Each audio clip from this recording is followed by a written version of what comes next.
Hello, hi. If you're joining me again, welcome back. If you're new here, hi, my name is Nikita. I'm a recovering addict. I also suffer from CPTSD, ADHD, and BPD. Today's topic, however, is going to be slightly different than that. I do mention a lot about the disorders in previous videos that I've done, so please feel free to check them out. But if you're not interested in that, today's topic is going to be a little jarring for you, to be honest. It's it's about how we don't owe our parents anything just because they gave birth to us. So yes, this is a topic that I know it's hard to hear, especially in cultures where family is everything. But the truth is, we don't owe our parents anything just because they gave birth to us. Being born wasn't a contract. It wasn't a debt we agreed to pay with obedience, silence, or loyalty of any kind, and at the cost of our mental health. So, I'm going to talk about, why that's the case or why I feel that's the case, and I would like to hear your opinion as well. So, the first thing you want to understand is that no child asks to be born, right? So there's no transaction as such. Birth is not a transaction. Parents choose to have children, and with that comes the responsibility of care, love, and emotional safety. The idea that we owe them for these basic things or this basic survival is flawed, and that's the bare minimum of the role, to be honest with you. Now, to give you an example, I'd say that feeding me and clothing me doesn't earn you a lifetime pass to disrespect or control me, for example. And that's the kind of you know thought process that I have. Especially because my relationship with my parents isn't great. Let's begin there. It was never great. It wasn't ever something that I thought that I felt safe within that relationship. I felt a lot of times manipulated by either or my mom and dad, and I felt very unsafe around them, especially when they were together, because they were not good to each other at all. And for someone who's not good, good to each other, it's not something that translates to a child properly. So when you grow up around a lot of noise and a lot of screaming matches and things like that, you start to believe that this is what love is supposed to be, because they're supposed to enact love for you. They're supposed to teach you what love is. And when you see them acting this way with each other, that's the impression that you get as a child, that this is what it is. And when you grow up, you start to feel that that is what you're supposed to have in life as well, because we're imitating what we saw as a child. So yeah, not a great relationship. So of course, this is my thought process, that I don't owe my parents anything at all. Guilt based parenting, after everything I did for you, is an emotional blackmail, not love. So yeah, a lot of times, parents would say that I did this for you, I did that for you, and so you must do this or you must do that, or you can't do this to me or you can't do that to me. That guilt based parenting sucks. And I don't fall for it, to be honest with you. There was a time when I used to fall for it, and I would feel bad about taking decisions or taking steps in my life. For example, moving out at an early age. I think I was in my 20s when I moved out for a bit. So that was something that kind of triggered these kind of guilt based questions and accusations and things like that. um, True love supports growth and not manipulation or compliance. So yeah, I agree with this. um, when you love somebody and you love them unconditionally, you allow them to take up room and take up space in their own right.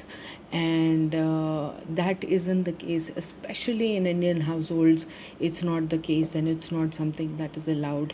There comes this sense of duty, that you have to take care of your parents once they get old and things like that. I don't support it whatsoever. Guilt disconnects while understanding heals. So yeah, if you raised me with shame, silence, or fear, that wasn't love, that was control. um, yeah, so I was raised with a lot of shame and a lot of silence, a lot of fear, and that that is basically something that I lived throughout my childhood. So I have none of that now. I understand that that is something that they did in order to control the environment, and it made me feel very unsafe, like I said. So I don't see it as anything else. I also have very healthy boundaries with my parents. I don't allow them to interfere in my relationship with my husband. No matter what happens, I don't go to them for their opinion or their thought process, because they did a bad job in their marriage, and so they're not really the right people to tell me what to do. I do seek advice from people that I know are are growth oriented, like my sister, for example, my elder sister. I definitely go to her for advice whenever I need any, but no one else. Like, if you know if you think that I'll come to you for advice, and this is me saying it to my mom and dad, uh, I will never. And if you were to give me unsolicited advice, I would also tell you off. So yeah, so not a great relationship that I have, but I do have very strong boundaries with them. um, at a certain point in my life, I decided that this was what I wanted to do. I did not want to be with them, be around them, and so I decided that was it for me. Um, so I moved out and I lived alone for quite a bit. But then I came back for my sister. My father had a stroke at the time, a brain stroke, and he was paralyzed. And my sister kind of needed support at the time. So I came back for her, not for my father, not for my mother. Um, I don't think it mattered to me at any point, even if they died. To be honest with you, I don't think it would affect me. And a lot of people tell me that you can't judge it right now. It will affect you, and you need to resolve all this and this and that. But I don't think that's important. I definitely feel that I need to work on my inner child. I need to heal my own wounds, but I don't need their support for it. It's long past the time that their apology would have mattered to me, for the way they treated me and the way they treated my siblings, and the way the horrible things that they put us through as children. Uh, but yeah, I don't think it would matter to me if they died tomorrow. um, yeah, so that's about it. I know it's heavy stuff, but I'm being honest about how I feel about it.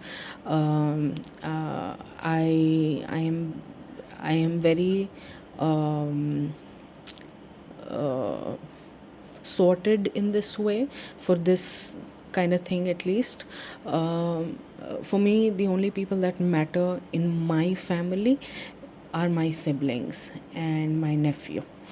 That's about it. Of course, my husband as well. Yes, he's a close second. But yeah, these are the only people that matter to me, and it would affect me greatly if anything were to happen to them. I would lose my mind. Uh, but for my mom and dad, nothing at all. I have nothing. I'm very cold. I've gone way past the threshold of wanting to hear an apology. Also, it wouldn't matter to me. Like, I don't care. So yeah, that's that. um, I know it's a very different kind of a topic, but I don't think it's wrong for me to say any of this.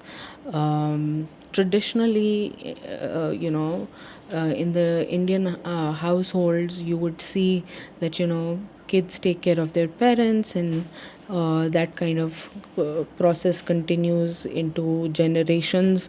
But for me, it's a curse. It's not a blessing. So I'm breaking it by saying that I don't give a shit. Yeah. And I'm happy to not give a shit also. It wouldn't matter to me how you judge me on it and all. I'm very strong willed like that. um, so yeah, that's about it. That's all I wanted to talk about. That was what was on my mind.